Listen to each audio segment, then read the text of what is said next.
You're watching the Metaphysical Mentor Podcast with Michael Philpott.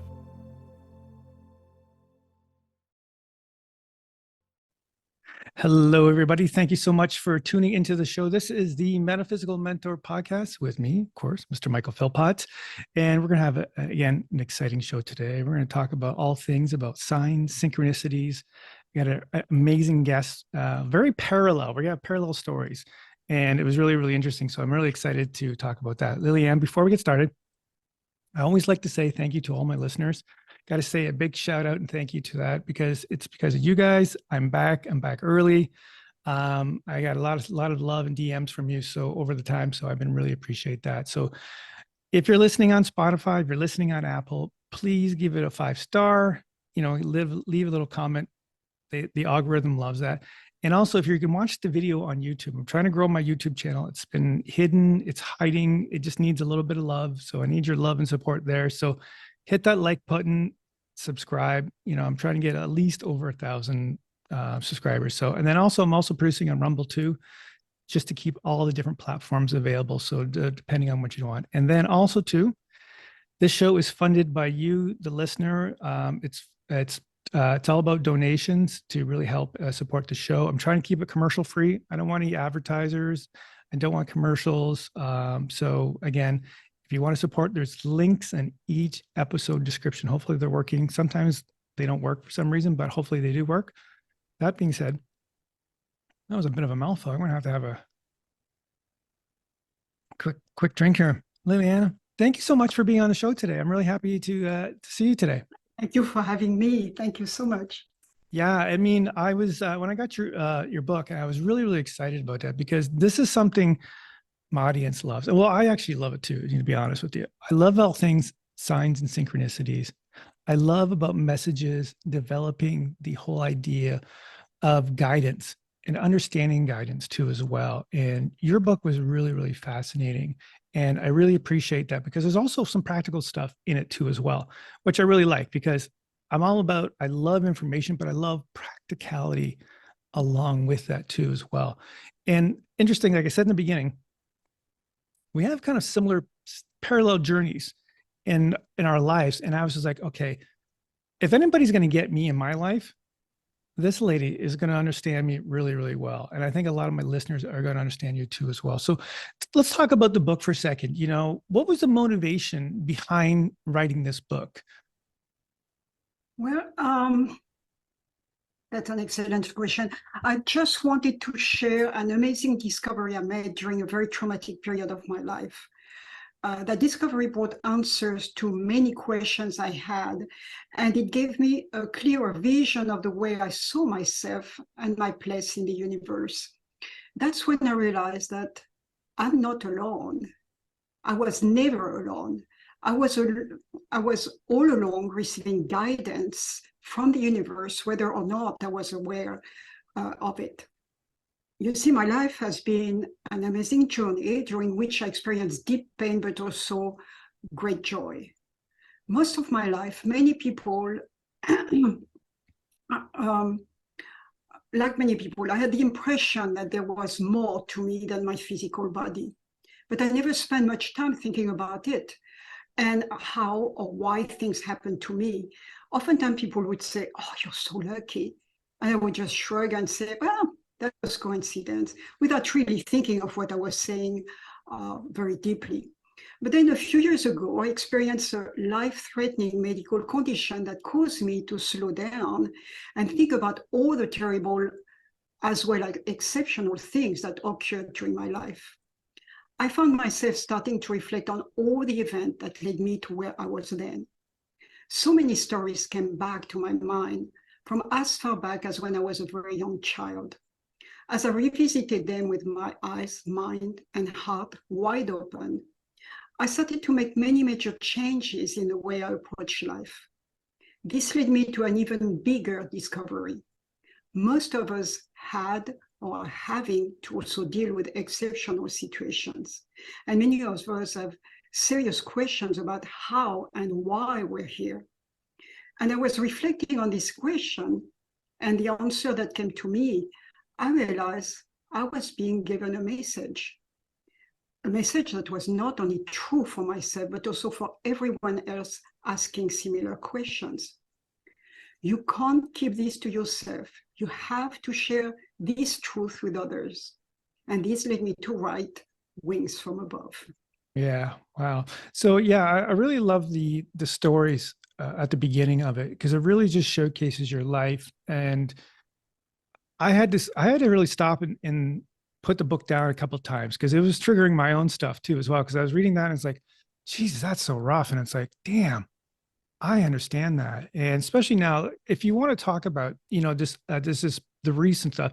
I mean, if you want to touch onto the older stuff as a childhood, but I think the current stuff that you were just facing too as well in the book, I think that's really significant, because I can actually talk to and appreciate that, because that's very similar to what I was going through. And it was interesting. It made me look at the synchronicities of my own disease that I've been battling with. And I was like, wow, okay, yeah, there was. Because when you're in the muck, I don't know if you realize, when you're in the darkness, it's really hard to see the guidance and the similarities or the synchronicities that lined up. Like I still think about, I can't believe that actually happened. Yeah, and have you by any chance downloaded the workbook that comes with it? No, I There is haven't. a workbook. Okay, because for the readers out there, Mhm. as you read and you discover episodes that are similar to what you have experienced, or maybe it will trigger something in you, it will take you somewhere where you say, oh, I had something, oh, it's not the same, but this is a synchronicity, etc. So that workbook allows to write down, jot down a few words, and then you can always come back later and add if you want to write it down. But at least at the end of the book, it's a 15-page workbook.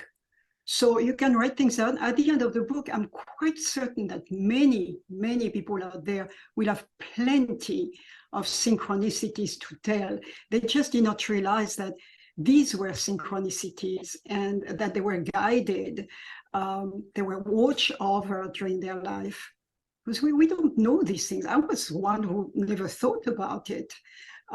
It was, oh, well, I wish very strongly, and oh, things happen, that's great, etc. I followed my intuition. That really was a savior. But many people out there just act, there is something they want, they have a choice, they make but they don't really think what's behind, what guides them, what shows them different possibilities that are maybe offered to them. And with this book, my intent is to let people know that we have the choice. We're not, little puppets, and we have to do something. We have the choice. When something bad happens, we have a choice. I'm not talking of death or things like that. We have to process. So we can't really force the issue. We have to let time heal ourselves. But for the rest, for all the little things in life that are, just annoying, there are so many things we can do to just flick them. We don't see them anymore. And then when we have something important like your cancer or my illness, that's when you have time. I mean, not that you want to, but you're in bed, you have plenty of time to think. So you have the choice between thinking, poor me, oh my God, or say, I wonder what this is trying to teach me. Yeah. And once I started thinking that way, then suddenly I had so many things come to me. I still didn't know what it was. I just followed guidance. You should call this person, you should do this and that. I did. 2 weeks later, I had an appointment with the specialist who was going to do a surgery that had never been done before. So it did happen with me. I was, yes, when we are going through a very difficult time, we get depressed, we don't see the signs and synchronicity. Even if we know they're there, we just can't, we don't have the strength. But once we um, once we realize they are there, then it makes life easier. For me, I was getting deeper and deeper in depression because for 18 months, I had no clue what I had, and nobody ever said the word tumor or cancer, nobody. So I was really getting depressed. I was trying to get um, different opinions from different doctors, but always they were attached to the same hospital or they knew each other. So the last one I saw did not even look at me, what I had. He looked in the computer to assess, to see what other doctors had done. And then he turned towards me and had the nerve to say, in a case like yours, oftentimes we remove the whole bone and teeth. I said, and well, then you have to go through constructive surgery. I was so mad. I didn't show it, but I was so mad. And that was the best thing that could happen to me. Very mad. I said, enough is enough. I'm back. I'm going to fight this.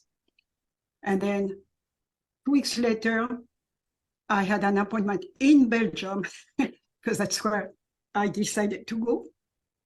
I was encouraged or pushed to go. And I saw the doctor who did the surgery on me. 6 months later, I was back here in the States, not disfigured, and it was not cancer, but we still, because it was tumor in the bone, and the bone was expanding inside my mouth and inside the sinus. So that's a bit close to the brain. Yeah, it's a terrible feeling because it just, you can imagine the pressure and the swelling on the back of your palate, but also the swallowing muscles and then your eyes too as well, the pressure. And also put something in my mouth. If it was too hard, it would hurt because the growth was starting inside my mouth. And I was told, oh, you don't have to do anything except if it becomes very uncomfortable. You don't have to have an X-ray or anything.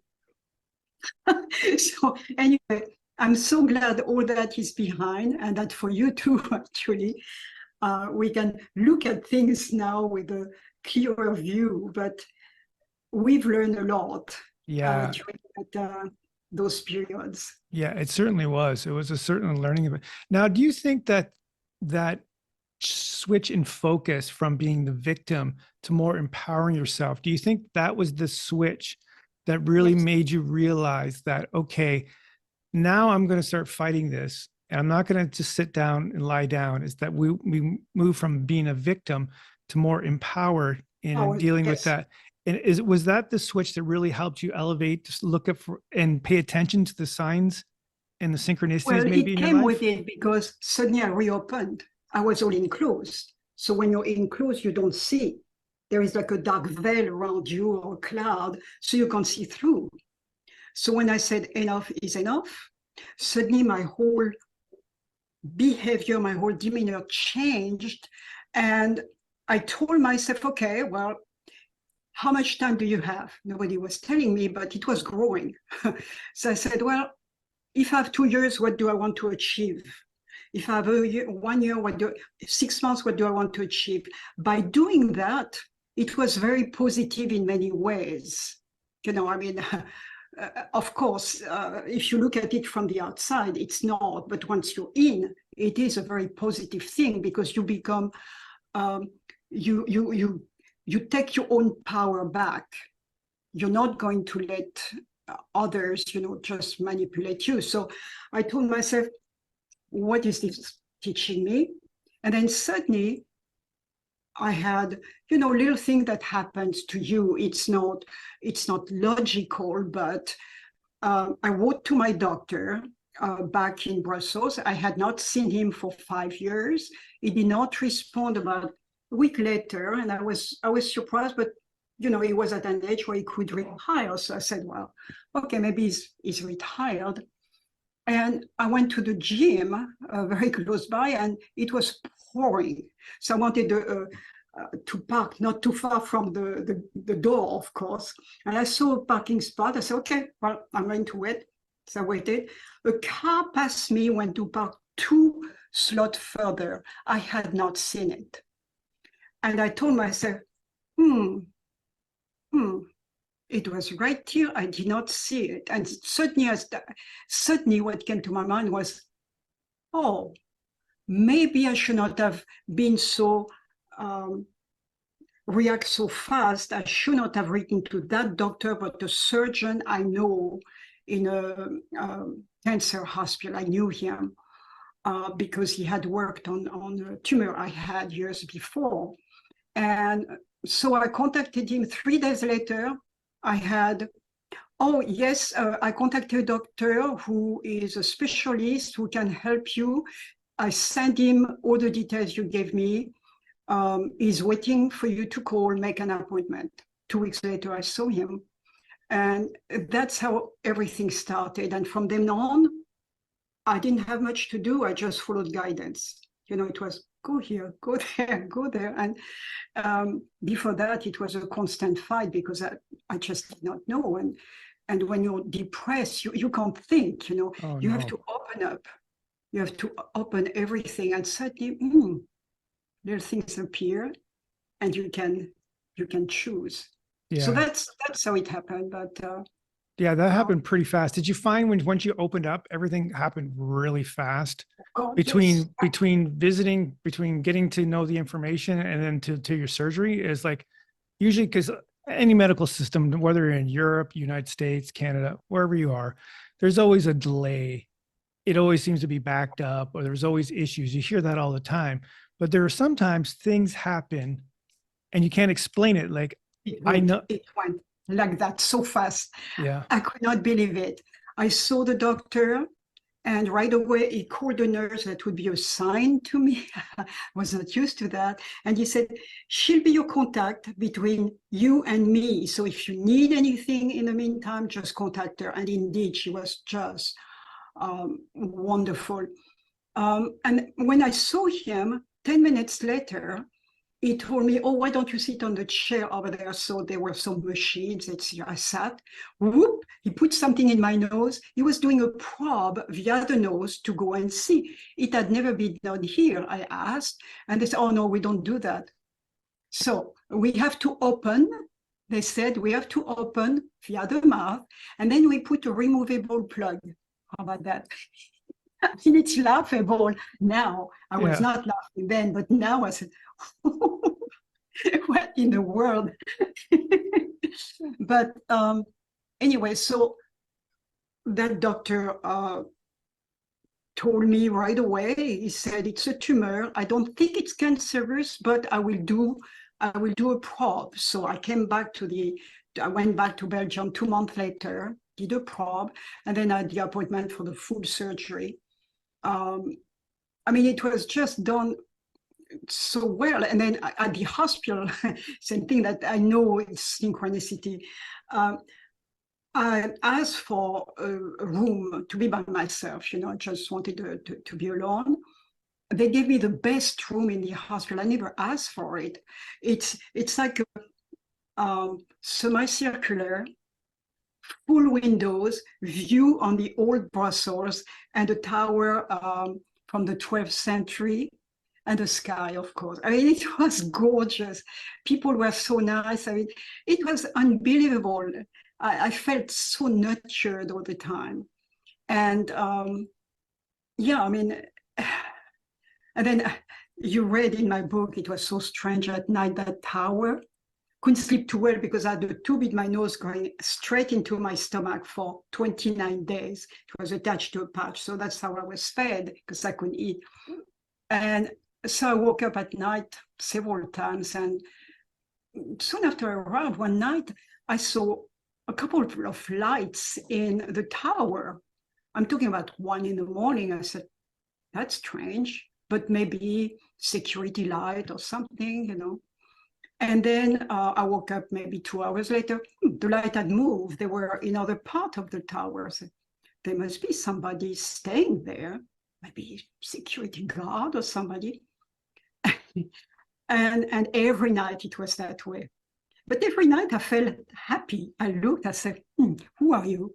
Who are you? Because I didn't know, nobody, I mean, people I asked about the tower knew nothing except that nobody is in the tower. It's a museum during the day that closes at night, period.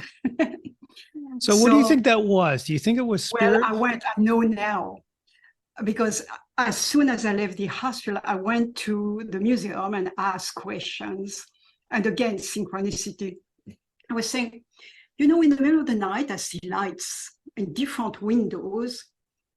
Is somebody staying here? No, nobody. We close at 7. I wonder, because really I saw lights. Well, you should talk to the manager. She happened to just pass by. That manager, is that synchronicity? Come. So I talked with her. And when I told her, well, I can prove that there were lights, she ran away almost to the elevator and said, oh, they must be ghosts, they must be ghosts. And I was, yeah, those were my guides. I had the feeling that it was my guides for me to just say, hey, we're here, We're paying attention to you. I didn't feel anything that was scary, or it was just, that's fun. Yeah. I love that, because so many times when we're suffering things like that, we're not really paying attention to little things, like the little subtle things, or it could be like just as simple as the same bird on your perch of your window constantly showing up, pecking at it, just to let you know and it could be like any type of bird that you're familiar with, but it's just some way spirit always uses animals or lights or things just to let you know that you're there. So do you remember your first experience connecting with spirit and connecting with your guidance? Until then, I never thought of spirit. Until I became a healer, we started to talk about these things, guardians, etc. But it's really when I had that illness and had to dig much deeper into that I realized that it was not just because I wish it, or there was much more to it. And that's when I started to talk to my guides. I discovered my guides. And at night, when I wrote the book, what I did, I would connect with them. And it was very interesting because I could hear, in my mind's ear, I could hear, sometimes I would ask a question, especially because all the stories I had when I was a little child, I didn't want to embellish or to make them too dramatic. I just wanted to tell them as they were, because by themselves they are interesting, but I don't need to make them up. So I wanted to make sure that some of the things that were a little bit fuzzy, if I was accurate or not. So I would talk, I would simply ask questions, and it was so fascinating, some of the answers I received. Very interesting. So it's at that time that I really discovered my guides. And the guardian angel that I have had for a long time is Saint Michael. And amazingly, Saint Michael is the patron saint of Brussels, where I was. I had forgotten that, until I went back to Brussels, and that was just before the surgery. That was after the probe. I was walking around, and I looked even some garbage cans, but also some lamp poles. They're made of cast iron, in the old area of Brussels. And you have the effigy of Saint Michael on them. I said, hi. Ooh, I'm so glad you're following me. So that was really quite something. Yeah, it's so comforting to know that too as well. And if you open up your heart and you just allow, I think it's part of it is just surrendering to something greater. Surrender, that's the word. That's the accurate word, to surrender. Yes, it's not give up, because some people, if you say surrender, think you're giving up. No, surrender is there is a problem, just embrace it and see what you can do about it to keep your power. That's more what surrender is to me. But it really was fantastic. So people out there who are having a lot of issues, there are quite a few exercises they can do to reopen, because the key is to be open, not closed like that. If you're closed, then you can't see, you can't feel. We get a lot of the messages via the senses, but also the psychic senses, not only the eyes, but the ears, the touch, the knowing, etc. So if we are totally closed on ourselves because of the pain, because of a lot of the situation, then it's impossible to see the signs that would guide us and all the messages that we receive. Yeah, to be honest, it was only after my illness that I really see a lot of the stuff that came up. So when you're like same thing, I mean, when you have cancer, I was dealing with cancer, and a lot of people, some people know, I don't always talk about it too much on my channel here, but it wasn't until, because I was in so much pain and the treatments were god awful. They were just the most god awful. And anybody who's been through cancer treatments, they understand what I'm talking about. And it was god awful. And I just remember there were times I was so low, and like you talk about that depression, I couldn't see straight.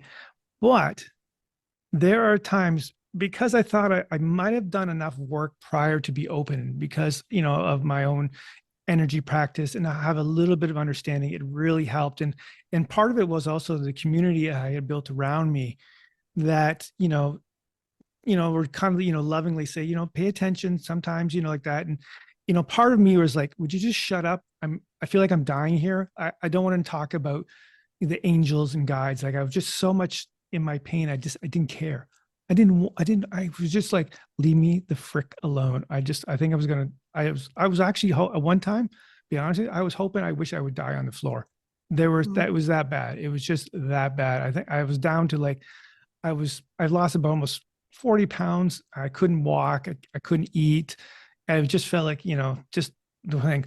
But then I'm sitting there, and my phone, for some reason, it wasn't like I thought it was on, and something would pop up on my phone. And it was just, somebody had this little motivational thing. And it was actually this gentleman. His name's David Goggins. I know a lot of people may know who he is. He's this former Navy SEAL guy, Mr. Motivation, they call him. But he talked about this principle. He talked about this what if principle. So he always says, what if? So ask the question, what if? And I was like, because part of my thinking was, at that process, is like, how can I go through one more treatments? I can't go to another day of radiation again. I can't take another chemo treatment. Like, literally, I think these guys are going to kill me. And I just remember him saying that, and it came up, and it was just like, I'm lying on the floor. I look up my phone, and that came up, and I was like, oh, what if? What if just had one more day? So break it down. What if I can just get through the next hour? What if I can get through the next treatment? So always just, I broke it down, but it was the synchronicities. And it's the things from your book, I can look back now and go, oh my God, that was one of the synchronicities that happened. And then this is another interesting thing too. It happened really quickly. The time I got diagnosed, the time I got into treatment was very, very quick. And I was really surprised, because you go for test, and you go for this test, and you go for that test, and it takes for a while. And it was like bang, bang, bang, bang. With less than a month between all my appointments, I was in the hospital getting treated already. It was just absolutely thing. And I'm just so happy now, because your book really made me pay attention to all the good stuff around me, and like the friends that showed up to help me, all the little signs that I didn't think would ever exist was absolutely beautiful. Like, like now I can look, like you said, I had to learn a lot. I mean, during the process, it totally sucked. I'm not going to lie. It was like the worst thing I've ever, one of the worst things I've ever incorporated. But in that moment now, I can look back and kind of be grateful. And then, like you say, the signs and synchronicities and the guidance were all around me. I just was closed off. Yeah, and it's that way to all of us. I mean, I'm not anything special. I just happened to have discovered that because of an illness.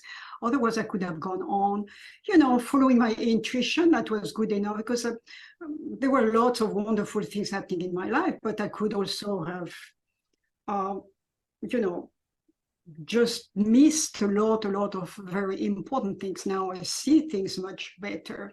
So it's really very beneficial, and that's why now I'm on a path to help others do that too. And that's why I started teaching. I'm preparing a 8-week online course that will be available probably next February. I'm teaching a course here where people who read my book asked me, when are you going to teach? You want to take? So I said, okay, well, you are going to be my beta group. So it's great because I see them every 2 weeks. And that way it helps me build the main course. Because one is a university professor who taught creative English, another one is a professor, etc. So I said, please, if there is something you see that should be changed, or let me know, because that's the best way for me to have a good product. So don't hesitate. Yeah. So started that, and then some parents said, why don't you write a book for children, because they need that. And I was, Are you doing that? I'm doing it. Wow. Doing it now. Actually, I had a book for children that is about Christmas, the magic of Christmas, because I create a huge display inside the house. And it's related to my book because I did that because I hated Christmas. I was so depressed during that period. When my son was born, I said, enough, create something beautiful for him. So 37 years ago, I started to create a display. So many people came, etc. The TV came. And now, because I created stories about the display, so I'm starting one which I will illustrate as well. And I started, the story is done. I mean, it's rough, but it's done. And then I started, I have a lot of sketches of what I want to put.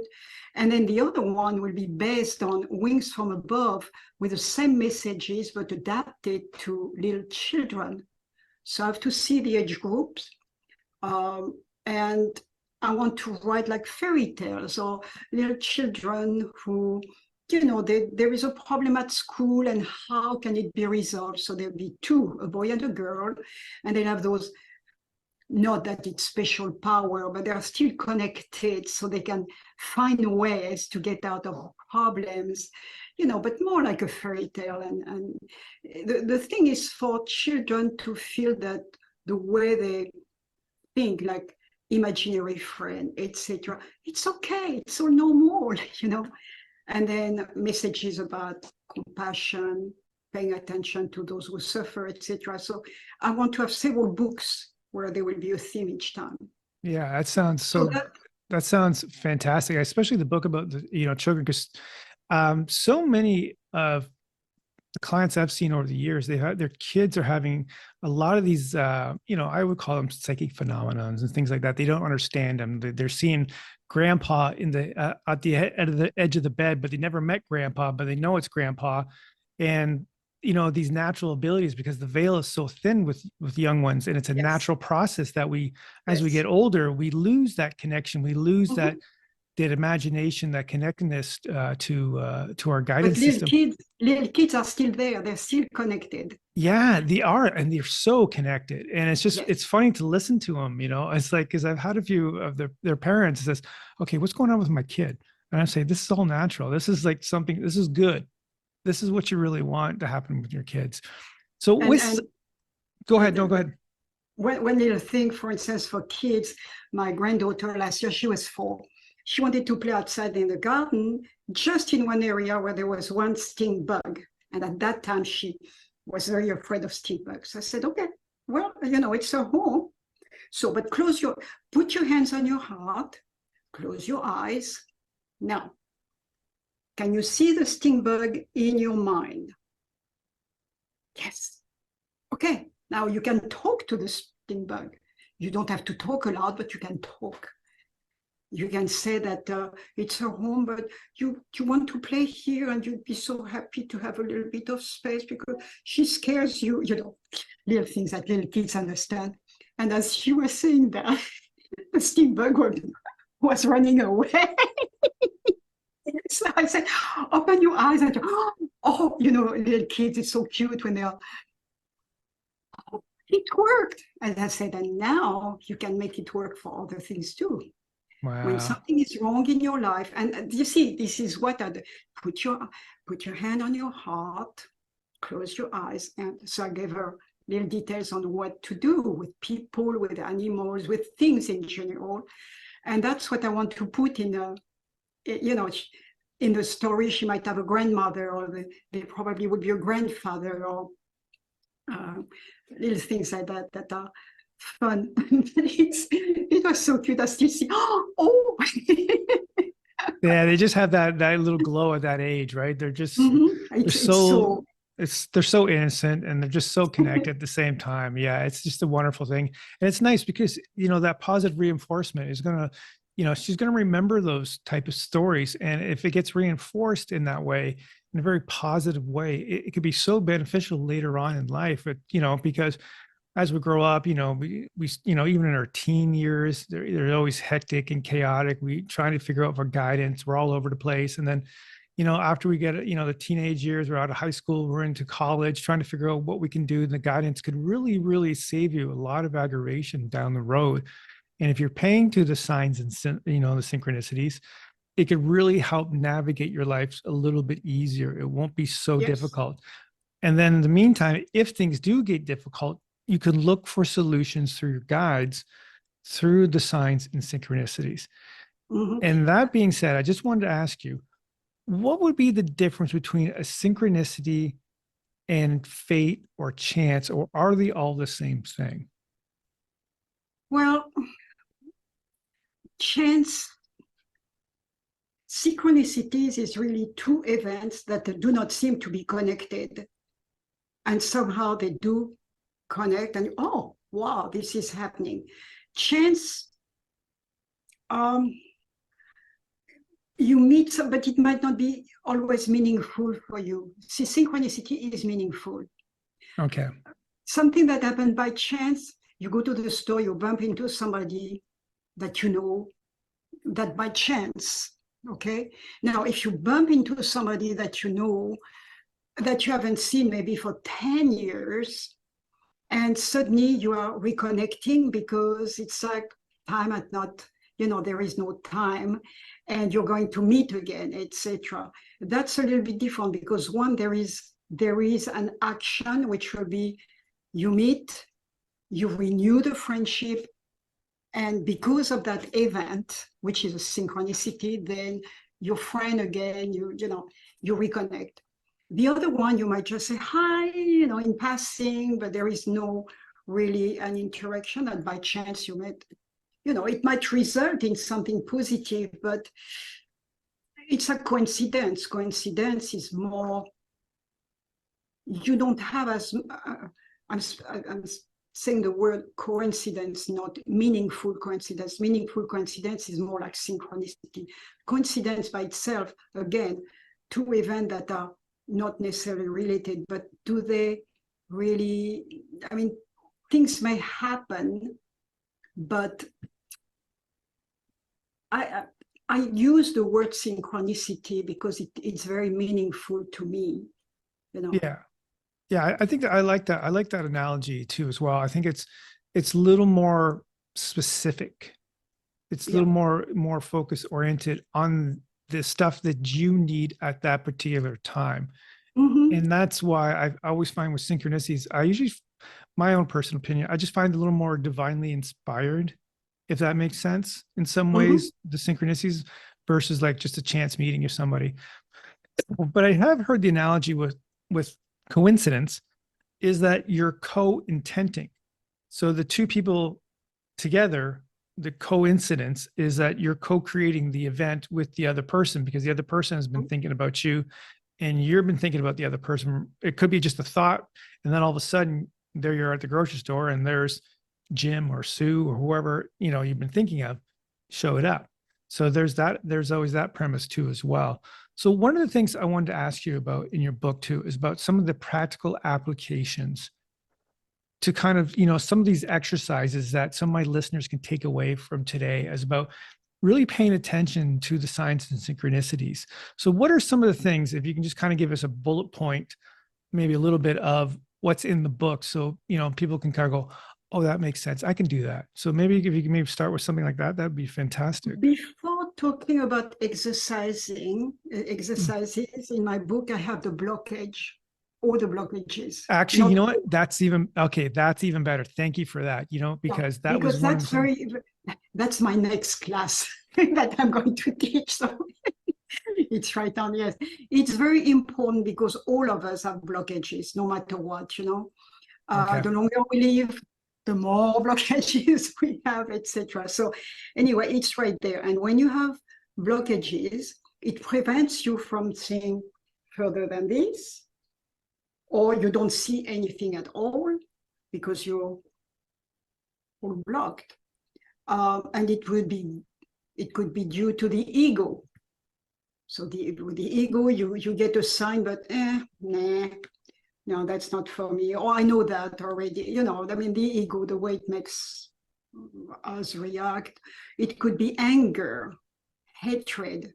All that makes your heart so hard and dark, and you can't receive anything because no matter what comes, you react in a way that is, it's very, very negative, etc. There is a long list that I gave, and it's in the book. Did I say anger? Yeah.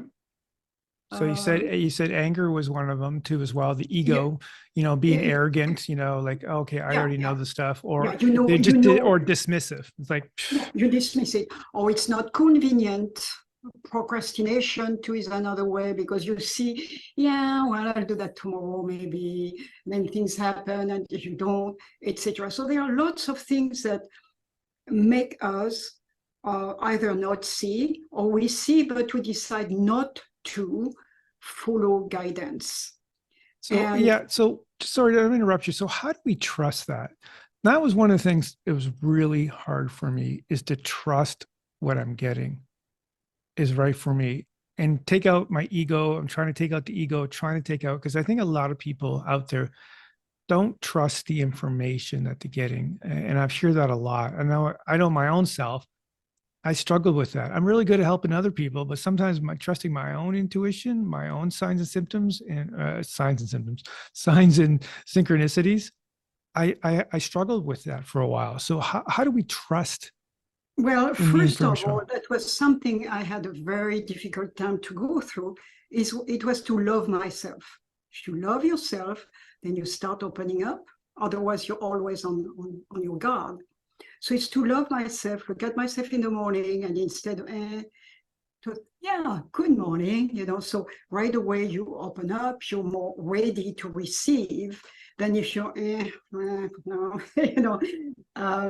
then it's much more difficult. So it's to love yourself that will allow you to be much more open. And when you're open, you see, you receive, you feel through all the different senses. That's very, very important. And all of us have to go through the blockages. I had to do that too, and the thing is to recognize them and to really be very serious and say, well, this is the way I am, so let's start with this. And it's not something you do in one day, but once you start to be aware of it, it helps, because each time that you go in the direction you maybe should not, then it appears and say, oh, well, maybe I should do it another way. So once you change that, then it's already a much easier way to go through life. But if you don't love yourself for whatever reason, then you can't trust yourself. You see? And another thing, your guides will not give you something that could be to your detriment. They give you something to help you. That's also something important. So if you have beliefs that the devil is there and, you know, these bad entities are looking for you to trip or worse, then of course it is difficult. But if you open your mind as well and trust yourself, and you still have the choice. I mean, you might see several signs that will give you different directions, and it's up to you at this point to say, okay, well, this one is better than that one, etc. So you have the choice. You always have the choice. Okay. But yeah, I know that a lot of people will fear that they are misguided or what they receive is not right. Once you get used to seeing the signs, it becomes so much easier. So do you think it's just more of awareness and just, you know, starting small and just, it's just a repetition of paying attention to something? It's Like a repetition. when you ask the question, when you ask a question, how can I get out of this situation? What can I do? And, you know, one of the things I've always understood is just trying to calm yourself down before you're asked the question, because if you're in a heightened state of arousal from, you know, stress and fear and all like that, it's hard to, because your fear state, it wants to create a solution to you, and it's not usually the best solution, but it's coming created out of fear. So is it just main thing of just loving yourself, but also calming yourself down? Via meditation. Meditation, yeah, okay, And that's when I give some exercises, you know. And the meditation I give is not sit down, which for most Westerner is not comfortable because people are not used to crossing their legs, you know, a certain way. I mean, it's great, but for some people, it's very, very uncomfortable. I tell people, go take a walk in the woods, and then you're on a path, be very mindful of everything, the sound that you make on the gravel or maybe the dirt or whatever. Listen, is there maybe a brook or river close by? Listen to the water, listen to the leaves rustle, you know, so it means there is a bit of wind. Are they birds, etc. Immerse yourself in nature. And while you immerse yourself, you don't think, you don't have any negative thoughts of anything. That helps to open up. And that's when suddenly communication can start. You see, you can hear, maybe in your mind's eye, you'll see something, or in your inner ear, you'll hear something that is not outside. It's just, you know, maybe a sign from your guides or your angel. Yeah, I like that. I love the idea of nature. I'm always a big fan of that. I always recommend. And some of the things I'll do is just go for a quick walk just to get out of my environment. And Mother Nature just has an amazing way of just, it's almost like it's like an energetic sponge. It just cleans the crap off you so that you are a little more open and you're just more awareness, because you got a greater sense of focus outside of your environment, so that you're not so narrow focused on the problem at hand.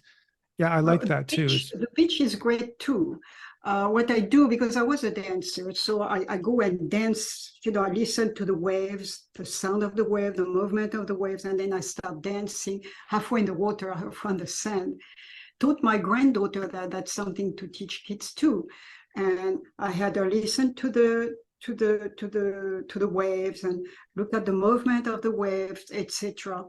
And I have beautiful pictures. She even closes her eyes and she is in meditation at the same time. I mean, talking of a 4-year-old girl, it's beautiful. And then she makes a distinction between what she sees on TV, you know, the movement that and the way she calls me Gigi, her granny is teaching her, but she loves it.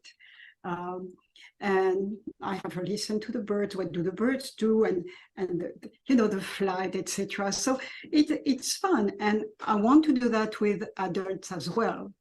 I'm going to give a talk at the end of October in university, and the next morning I'm supposed to give a dance meditation, you know, session. Yeah, So that should be really interesting, creating yeah, movement in meditation at the same time. Because if your arms are flailing around and you're moving, you got to pay attention because you're going to end up in the wall or on the floor if you're not paying attention, right? So yeah. I But like that idea.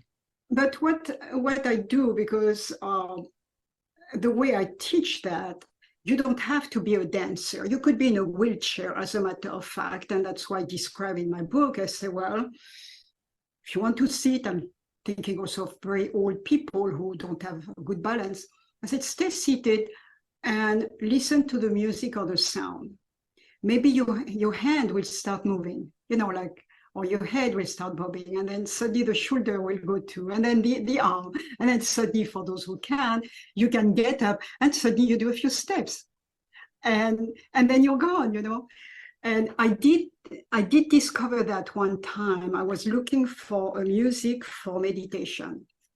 It played, it was not a music for meditation, it was fun music. So there I was, not in a good mood that morning, but I was moving, and it lasted, I don't know, 4 or 5 minutes.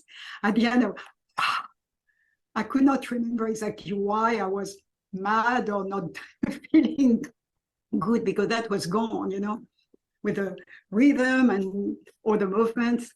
And I was starting, it was perfect to start the meditation, to be calm, because all the mental kinks or whatever were gone. So it's a good way also. Plus, it's fun. And I tell people, do that when nobody's watching, or turn your back. I would have people in a circle, and then at some point turn their back to each other, and they move wherever they want. So there is no self confidence. Oh, people are watching me. How do I move? No. Just have fun, enjoy. It doesn't have to be a dancer movement, but use your body. And so that's another way. And there are several other ways to do things. And also, oftentimes, people, especially when they're a bit older, want to do things like when they were a little kid, like stamp in mud. I know somebody who does that with her granddaughter. So you're basically saying try to get into your inner child and try to get into The that and inner get child is into extremely important, because the inner child is true, and it's right there within us. It wants to do certain things, but the adult way of thinking, nah, nah, nah, you don't do that, you don't do that.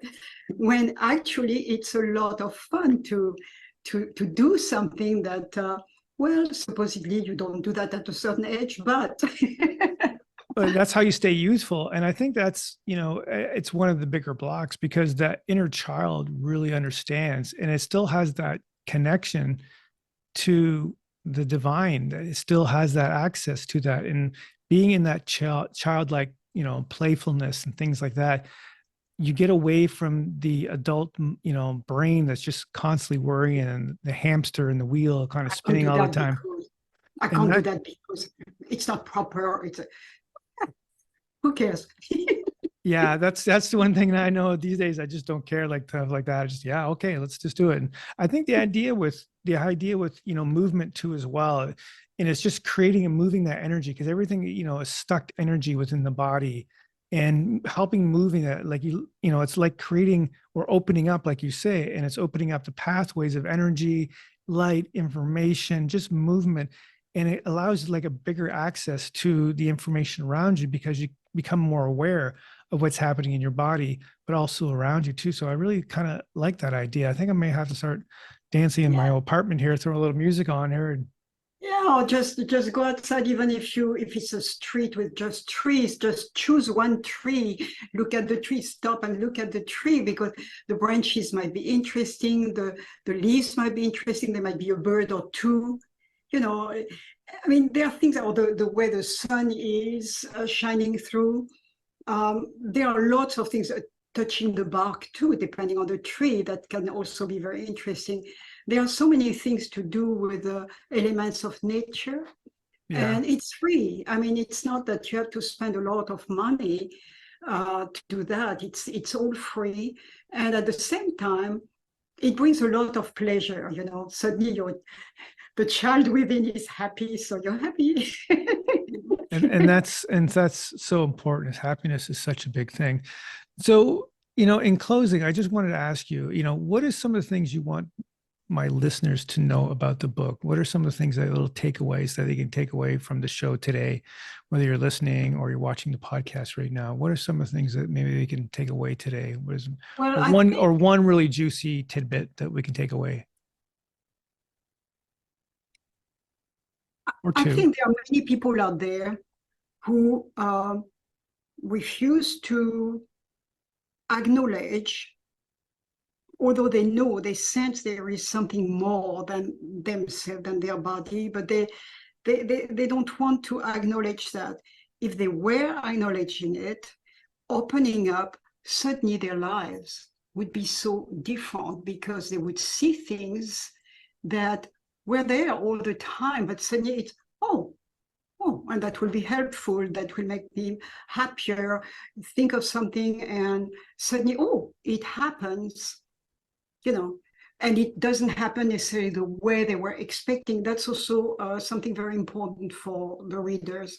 If you wish something, do not expect it to come according to what you expect.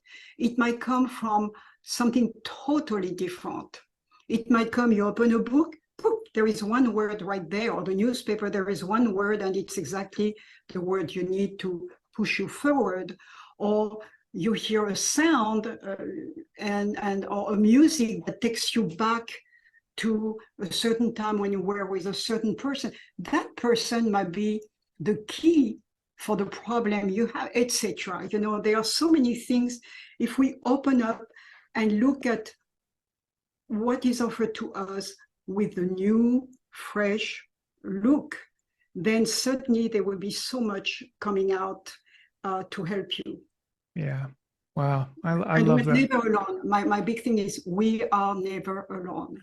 Yeah. And that's something to remember. I love that. It's so perfect. So great information to understand, and to really understand that is a blessing too as well. And that being said, so if somebody were looking to follow you on your social media, where can they find the book, all that good stuff? So let our listeners know where they can find you, where they can, find you on social Okay, media. my Oh, book, yeah. my book is available on Amazon. It's called Wings from Above. Beautiful. And you can go also, it's on audiobook, it's on ebook, and then paperback. You can also go to my website, which is wingsfromabove.com, and you'll get a lot of information there on how to contact me, etc. as well. So Okay. yeah, go to Amazon and look for the book. And Yeah. then when you're on my website, you can also sign up with my newsletter, because there is so much that I'm preparing now. If you're interested, I can tell you what I'm going to do next, which means next year there will be quite a lot of things happening. Yeah, that sounds really good. Like I'm really interested about that child's book, because I know I have a lot of people be interested in that, and in the stories and helping children on that too as well. Yeah. So yeah, Yeah, so I'll let you know as the book is progressing. I will let you know what's happening. Just to let you know. that sounds fantastic. So everybody listening or watching the videos too as well, I'll have Liliane's information in the description below. So I'll have all the website information, all the links too as well. So you can be able to follow her, pick up the book, all that good stuff. Liliane, it's been absolutely a beautiful, beautiful pleasure. I really enjoyed our conversation today. Oh, thank you for having me. It's been a delight to speak with you. All right, Absolutely a beautiful. delight. Well, everybody, I'm just going to close off the podcast here. This has been the Metaphysical Mentor Podcast with Michael Philpott. Thank you so much for following me and listening, and goodbye for now.